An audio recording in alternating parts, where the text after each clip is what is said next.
안녕하세요. 마음을 만나는 책을 함께 읽어가는 유튜브 작은 책장입니다. 앞으로 부부관계를 애착으로 자세히 풀어갈 텐데요. 그 전에 저자의 두 번째 책을 먼저 소개하려고 가지고 왔어요. 이번에는 하나님과의 관계를 애착으로 풀어본 책인데요. 부부관계까지는 이해하겠는데 하나님과의 관계에 웬 애착? 이렇게 생각하시는 분들이 많으실 것 같은데 제가 읽어보니까 크리스찬이라면 꼭 읽어보셨으면 좋겠고요. 그리고 내가 만드는 하나님이 아닌 진짜 하나님을 만나고 싶으신 분들이라면 꼭 읽어보셨으면 하는 책입니다. 그럼 소개할게요.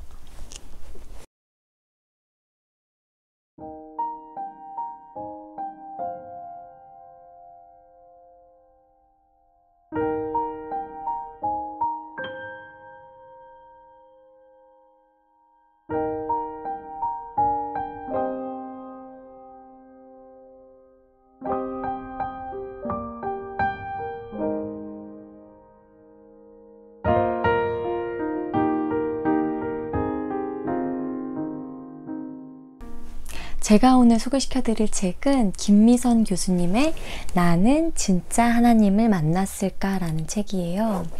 저자 소개를 조금 더 덧붙이자면 이분의 학문적 베이스가 목회 상담 그리고 기독교 상담을 전공을 하셨고요.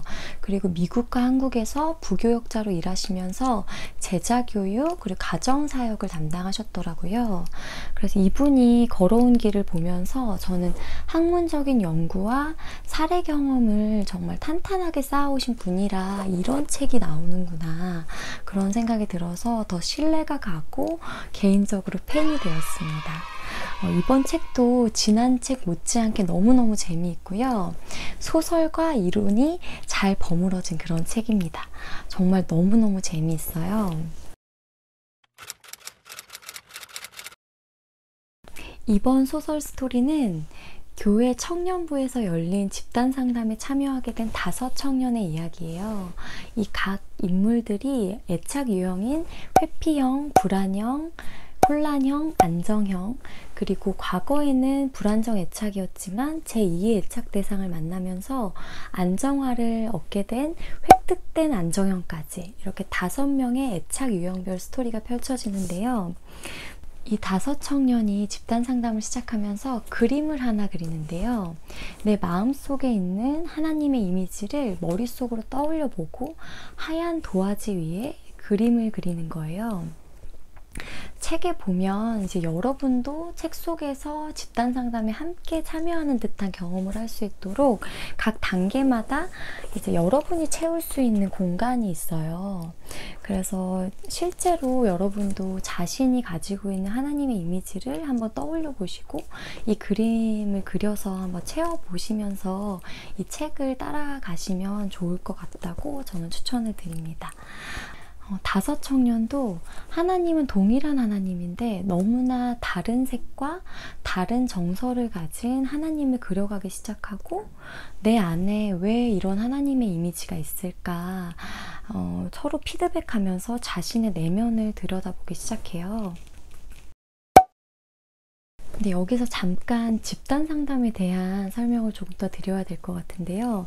말 그대로 상담자와 상담을 받는 내담자 1대1의 관계가 아닌 여러 명이 참여하는 상담을 이야기하는데 책에 보면 좀 더 자세한 설명이 나와 있어요.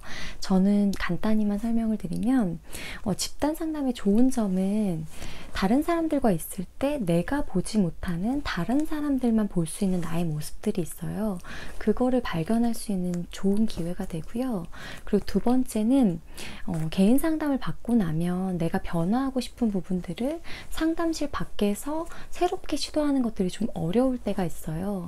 근데 이제 집단 상담에서는 서로 비슷한 문제, 고민들을 가진 사람들이랑 그 관계 안에서 내가 새로운 시도들을 좀 더 편하게 연습할 수 있는 장이 될 수 있다는 겁니다.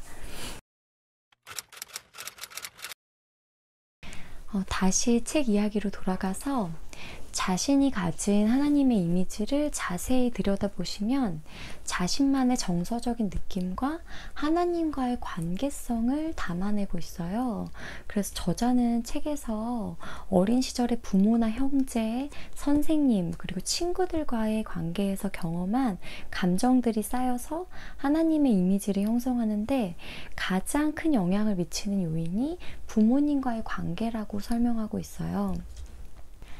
나는 분명히 하나님은 전능하시고 사랑의 하나님이야, 이렇게 머릿속으로는 생각을 했는데 내 마음속에 있는 하나님의 모습에는 내 부모님의 모습이 담겨져 있다는 거예요. 조금 더 자세히 설명을 드리자면 어린 시절에 나를 주로 양육했던 주 양육자와의 관계에서 자주 경험했던 정서적인 느낌이 있는데 그 반복되었던 정서적인 느낌이 하나님의 이미지 안에 담겨지게 된다는 거예요. 그래서 하나님과의 진짜 관계를 막는 걸림돌이 애착에 있다고 설명하는데요. 애착은 생애 초기에 부모님과의 관계에서 시작이 되었지만 나의 정체성, 그리고 다른 사람과의 관계, 부부관계, 거기다가 하나님과의 관계까지 영향을 미친다는 거예요.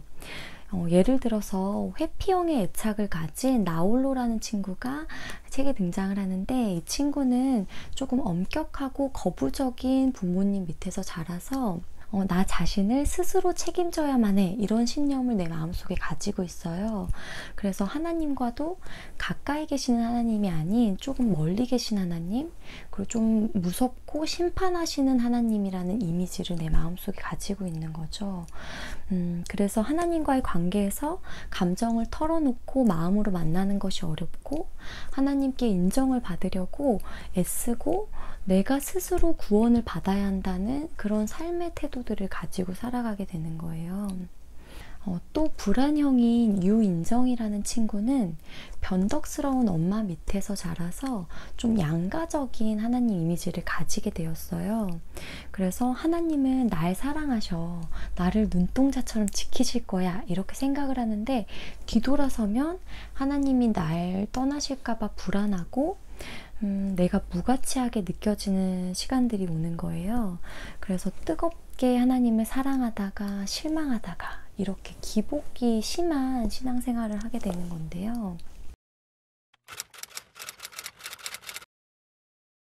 이렇게 불안정 애착이 걸림돌이 돼서 진짜 하나님을 만나는데 방해가 된다는 거를 다섯 청년들이 이제 깨닫기 시작해요.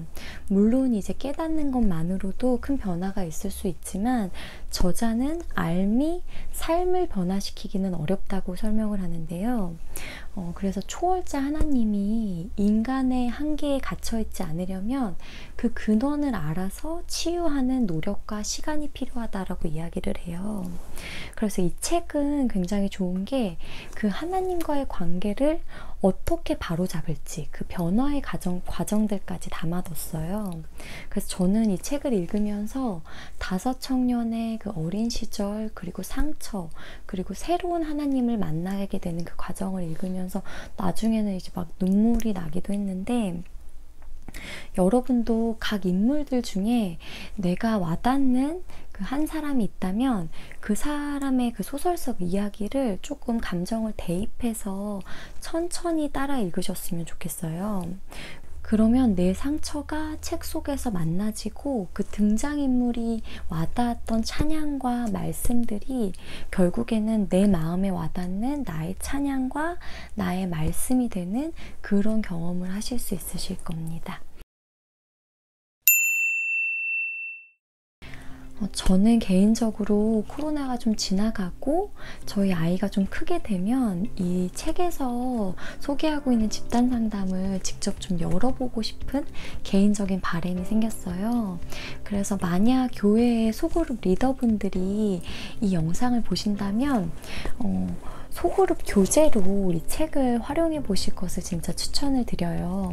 왜냐하면 이제 내 상처가 하나님과의 관계에서 걸림돌이 된다는 거를 사실 아마 개인적으로 많이 느끼시는 분들이 많으실 거예요. 근데 내 상처를 들여다본다는 게 사실 쉽지가 않아요. 그래서 이제 다 지나갔어. 나는 이제 새 사람이야. 이렇게 내 상처를 덮고 신앙생활을 하게 되는데, 개인적인 위기를 맞거나 아니면 공동체 생활을 하다 보면 어김없이 내 상처가 이제 올라와서 결국에는 이제 나를 무너뜨리고 나의 신앙생활들을 이제 망치게 되는 경우들이 있거든요.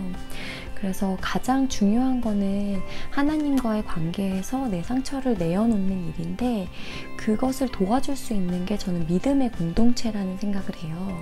그래서 소그룹 리더분들이 집단 상담처럼 이 과정들을 다뤄주신다면 굉장히 중요한 지지의 역할을 하실 수 있으실 거라고 생각이 듭니다. 이 책은 크리스찬 분들께 정말 소중한 책이 될 거라고 추천을 드리고요. 진짜 하나님을 새롭게 경험할 수 있는 그 계기가 될 것 같아요. 도움이 되셨다면 구독, 좋아요, 알림 설정 부탁드리고요. 다음 영상부터는 애착에 대해서 조금 더 깊게 알아보는 시간을 만들어 보도록 하겠습니다. 그럼 다음 영상에서 뵐게요.